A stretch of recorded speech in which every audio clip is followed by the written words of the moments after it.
Globalization, tracing the progress. Contemporary era of globalization. اگر ہم آج کے دور کے گلوبلائزیشن کی بات کریں تو how globalization set in over the time, جو امپورٹنٹ چیز میں ہمیں نظر آئے گی وہ 1980s کا ایرا ہے. Because at that time developing countries decided to be the part of the globalization. اب اس ایرے میں گلوبلائزیشن کے ڈیولپنگ کنٹریز کا انٹر ہونا گلوبلائزیشن کے لیے یا ولنگنس شو کرنا وہ ایک بہت امپورٹنٹ کانٹیکسٹ تھا. یہاں پہ کیا کیا ڈیولپنگ کنٹریز نے، انہوں نے اپنی پروڈکشن جو ہے اس کو ایکسپینڈ کرنے کے لیے اپنے ریسورسز کو ایکسپلور کرنا شروع کر دیا. And they have the major resource which is the labour. تو لیبر انٹینسو پروڈکشن انکریز کرنی شروع کر دی. And those countries having more land they start producing more land intensive goods and services.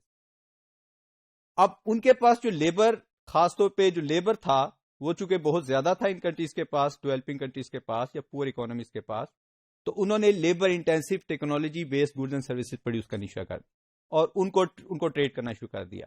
Just like most of the agriculture sector goods and services are labour oriented goods and services اور land oriented goods and services.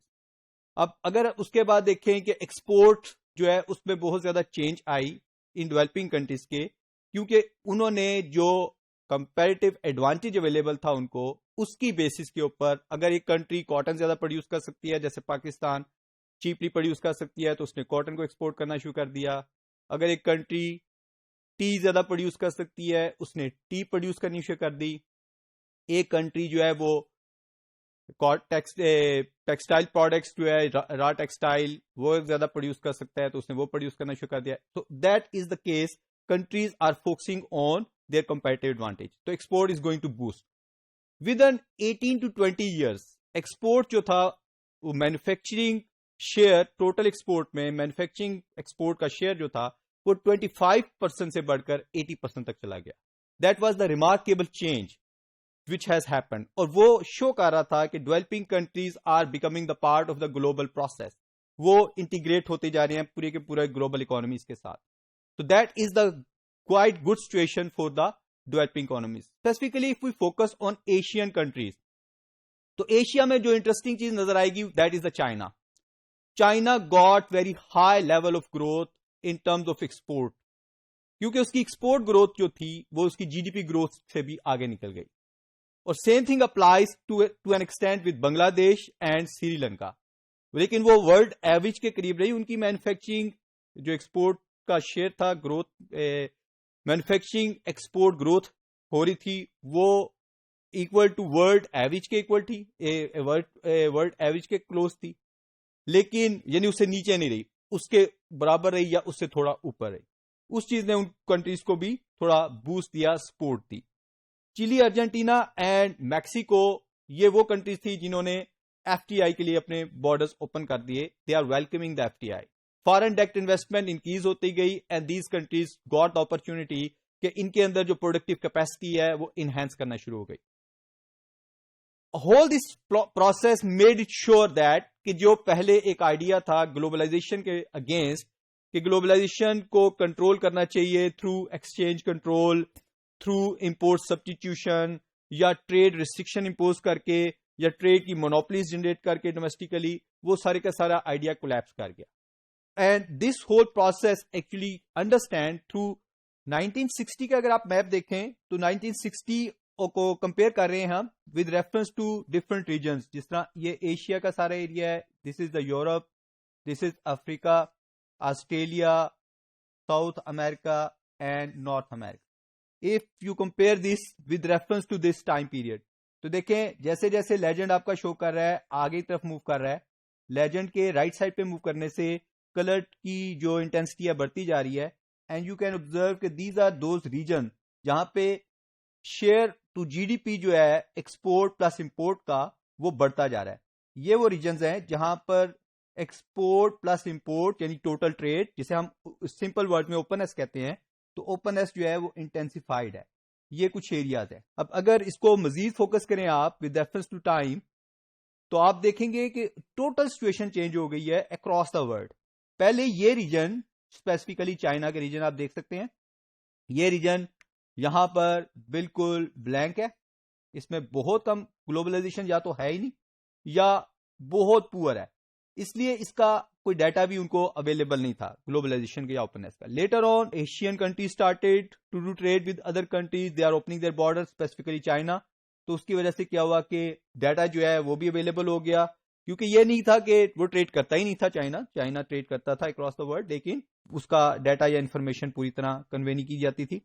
تو اس کے بعد آپ یہ areas دیکھیں Europe کا بہت زیادہ ایکسٹینسو ہو گیا ہے. یہ کچھ انڈین ایریا جو ہے اس میں بہت زیادہ چینج آ گئی ہے. تو اس کا مطلب ہوا کہ ٹریڈ جو ہے اوپننیس وہ بڑھتی گئی ہے اوور دا ٹائم. یہ تقریباً 45 to 6 ایئر کا ٹائم پیریڈ ہے جس میں یہ ریمارکیبل چینج آپ آبزرو کریں گے. اور کیونکہ یہ ریمارکیبل اس لیے کہ this is close to 60, 70, 80 and even more than 500%. ایک بہت بڑی ریشو ہے جو شو کر رہی ہے کہ اوپننیس ہوئی ہے ان کنٹریز میں. اینڈ اسپیسیفکلی جہاں پر کلر بہت ہارڈ ہے, یہ وہ ایریاز ہیں جہاں پر یہ بہت ہائی انٹینسٹی کے ساتھ ٹریڈ ہوئی ہے.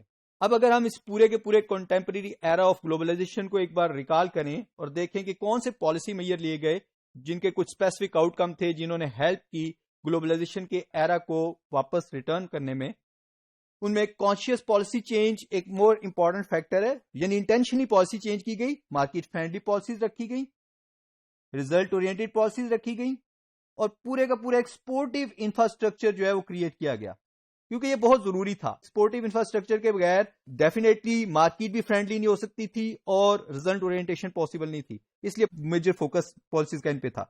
سیکنڈ امپورٹنٹ کانٹیکسٹ جو فوکس کیا گیا وہ ماڈرن پروڈکشن تھا. یعنی آج کے دور میں جس قسم کی گڈز اینڈ سروسز چاہیے اس کے لیے کس ٹائپ کی اسکلز چاہیے, اس کے لیے کس ٹائپ کی انسٹیٹیوشنل سپورٹ چاہیے, all these were provided through this policy design. ایسے پالیسی میجر لیے گئے جس کے ذریعے ماڈرن پروڈکشن کے لیے ریکوائرڈ اسکلز اور انسٹیٹیوشن بلڈ اپ ہو جائیں.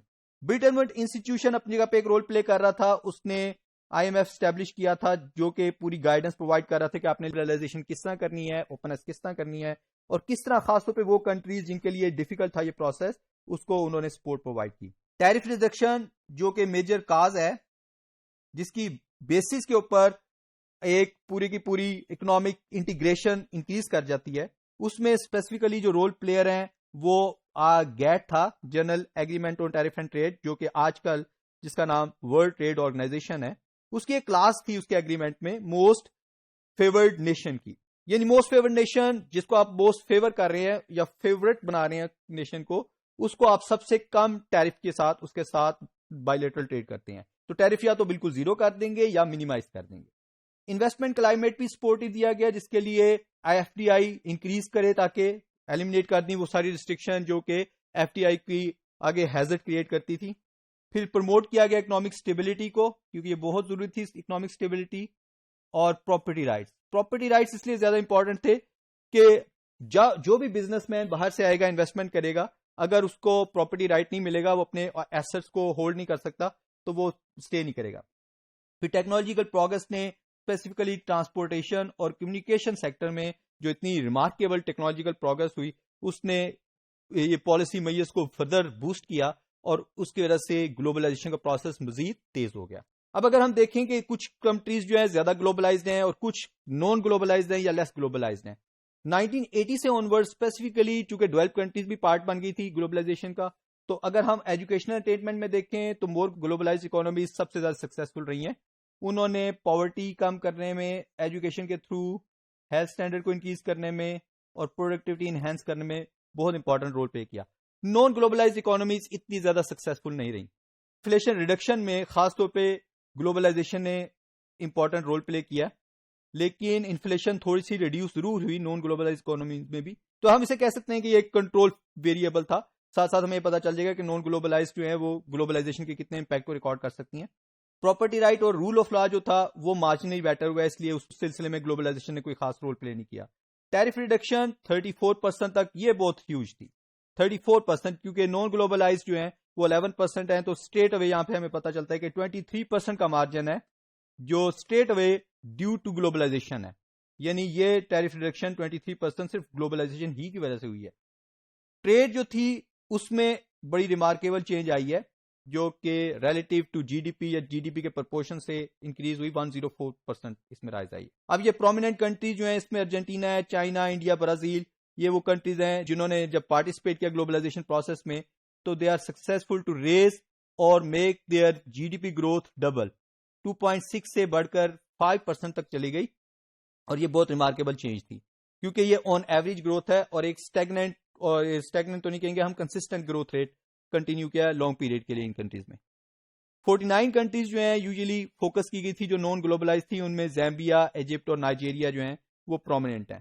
One thing is clear through this whole process کہ کنٹمپریری جو ایرا ہے گلوبلائزیشن کا اس میں بہت ساری کنٹریز کو ایڈوانٹیج ہو رہا ہے اور کچھ کنٹریز جو ہیں اس ایڈوانٹیج کو گین نہیں کر پا رہی. وہ موسٹ پور یا لو انکم کنٹریز ہیں جن کو انٹیگریٹ کرنا ضروری ہے. تو اس سلسلے میں ڈیفینیٹلی جو کنٹریز زیادہ بینیفیشریز ہیں یا بینیفٹ گین کر رہی ہیں وہ اس سلسلے میں ہیلپ کر سکتی ہیں ان پور اکانومیز کی, ان کو سپورٹ پرووائڈ کر کے یا سپورٹی میکینزم پرووائڈ کر کے کہ وہ بھی پارٹ بن جائیں گلوبلائزیشن کا.